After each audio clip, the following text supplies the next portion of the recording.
Olá pessoal, tudo bem? Paz e bem? Vamos mais esse dia, hoje dia 18 de agosto, sexta-feira, estamos nesta 19ª semana do tempo comum.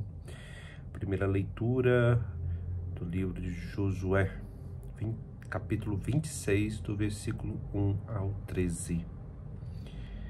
Naqueles dias, Josué reuniu em Siquém todas as tribos de Israel e convocou os anciãos, os chefes, os juízes e os magistrados, que se apresentaram diante de Deus. Então Josué falou a todo o povo: Assim diz o Senhor, Deus de Israel: Vossos pais, Taré, pai de Abraão e de Nacor, habitaram outrora do outro lado do rio Eufrates e serviram a deuses estranhos. Mas eu tirei Abraão, vosso pai, dos confins da Mesopotâmia e o conduzi através de toda a terra de Canaã e multipliquei a sua descendência. Dei-lhe Isaque e a este dei Jacó e Esaú. E a Esaú, um deles, dei em propriedade o monte Seir. Jacó, porém, e seus filhos desceram para o Egito. Em seguida enviei Moisés a Arão, e castiguei o Egito com prodígios que realizei em seu meio, e depois disso vos tirei de lá. Fiz, portanto, que vossos pais saíssem do Egito, e assim chegasse ao mar. Os egípcios perseguiram vossos pais com carros e cavaleiros até o Mar Vermelho. Vossos pais clamaram então ao Senhor, e ele colocou trevas entre vós e os egípcios. Depois trouxe sobre estes o mar, que os recobriu. Vossos olhos viram todas as coisas que eu fiz no Egito, e habitastes no deserto muito tempo. Eu vos introduzi na terra dos amorreus, que habitavam do outro lado do rio Jordão. E quando guerrearam contra vós, eu os entreguei em vossas mãos, e assim ocupastes a sua terra e os exterminastes. Levantou-se então Balaque, filho de Sefó, rei de Moabe, e combateu contra Israel, e mandou chamar Balaão, filho de Beor, para que vos amaldiçoasse. Eu, porém, não o quis ouvir. Ao contrário, abençoei-vos por sua boca, eu vos livrei de sua mão. A seguir atravessastes o Jordão e chegastes a Jericó. Mas combateram contra vós os habitantes dessa cidade, os amorreus, os ferezeus, os cananeus, os hetitas, os gergeus, os heveus e os jebuseus. Eu, porém, entreguei-os em vossas mãos. Enviei à vossa frente vespões que os expulsaram da vossa presença, os 2 reis dos amorreus, e isso não com a tua espada nem com teu arco. Eu vos dei uma terra que não lavrastes, cidades que não edificastes, e nelas habitais, vinhas e olivais que não plantastes, e comeis de seus frutos. Palavra do Senhor, graças a Deus. Muito bem, o Evangelho hoje, Mateus 19, 3 a 12. Naquele tempo, alguns fariseus aproximaram-se de Jesus e perguntaram para o tentar: É permitido ao homem despedir sua esposa por qualquer motivo? Jesus respondeu: Nunca leste que o Criador, desde o início, os fez homem e mulher? E disse: Por isso o homem deixará pai e mãe e se unirá à sua mulher, e os 2 serão uma só carne? De modo que eles já não são 2, mas uma só carne. Portanto, o que Deus uniu, o homem não separe. Os fariseus perguntaram: Então, como é que Moisés mandou dar certidão de divórcio e despedir a mulher?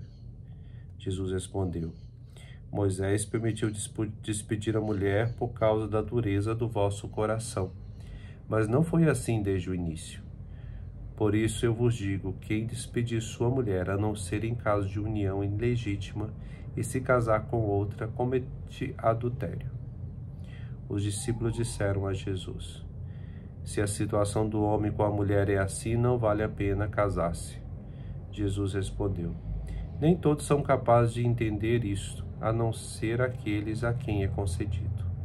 Com efeito, existem homens incapazes para o casamento porque nasceram assim, outros porque os homens assim o fizeram, outros ainda se fizeram incapazes disso por causa do reino dos céus. Quem puder entender, entenda. Palavra da salvação. Glória a vós, Senhor. Muito bem, estamos nesse sexta-feira, dia 18. A primeira leitura nos diz sobre esta liderança de Josué e como é que faz essa memória, né? Toda a leitura que nós ouvimos é esse fazer memória, não esquecer o que aconteceu, o que Deus realizou com o povo. Então, Josué faz essa lembrança, né? Olha, veja o que aconteceu, né? Todo esse caminhar. Então, ele narra desde o início, Abraão passando por Moisés, como foi a caminhada. Este povo que está se firmando, a duras penas, é verdade, está se firmando, está passando por essa concretização, formação, que tem aí como base a memória. Talvez isso para nós hoje, né, esse fazer memória, é uma das questões que nós temos hoje, muito comum, isso devido a situações históricas, né? Mas é muito comum nós termos muitos católicos que não conhecem a Jesus Cristo. É estranho falar isso, né? Como assim, católico que não conhece, como, né? Mas é uma coisa concreta no nosso meio. Às vezes dizem conhecer a Deus porque ouviram dizer, né? Porque existe um Deus, porém não conhecem, não leem os evangelhos, sabe muito pouco das parábolas, não tem o costume de ler a Bíblia, né? Ali principalmente os evangelhos, as cartas de Paulo, para conhecer a Jesus e os primeiros discípulos. Então não é como se tivesse uma certa ausência de memória, e aí prejudica a própria espiritualidade, ou seja, o próprio modo de responder ao chamado de Deus.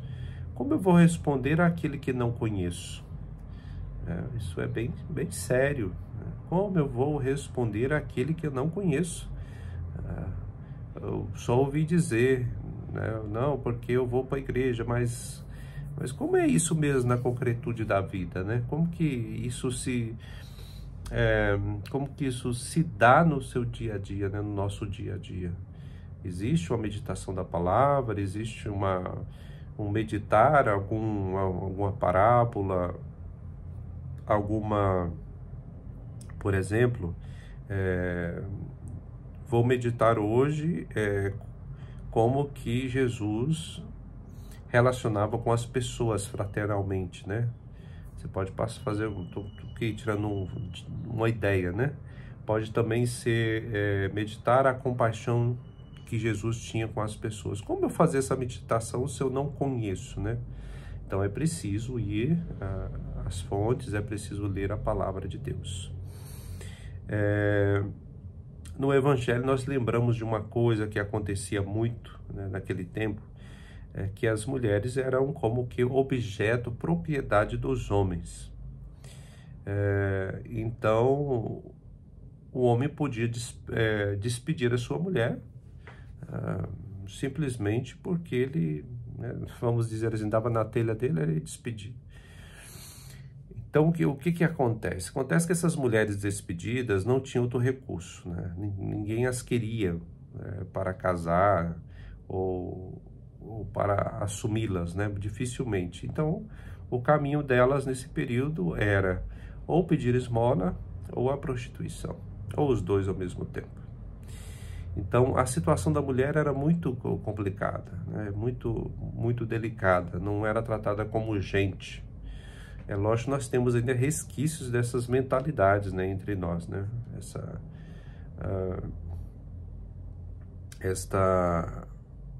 Essa concepção, né, machista.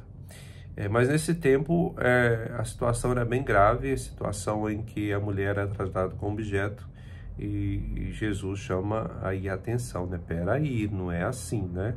Se o amor ele é preciso, né, encarnar, então aquele que casa deve assumir esse processo, deve assumir essa outra pessoa com responsabilidade, né? E tanto um como o outro. É preciso agora realmente, não há mais um menor ou um maior, mas uma só carne.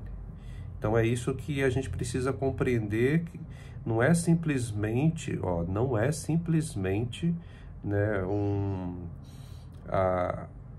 não é simplesmente o casamento que nós entendemos hoje, né?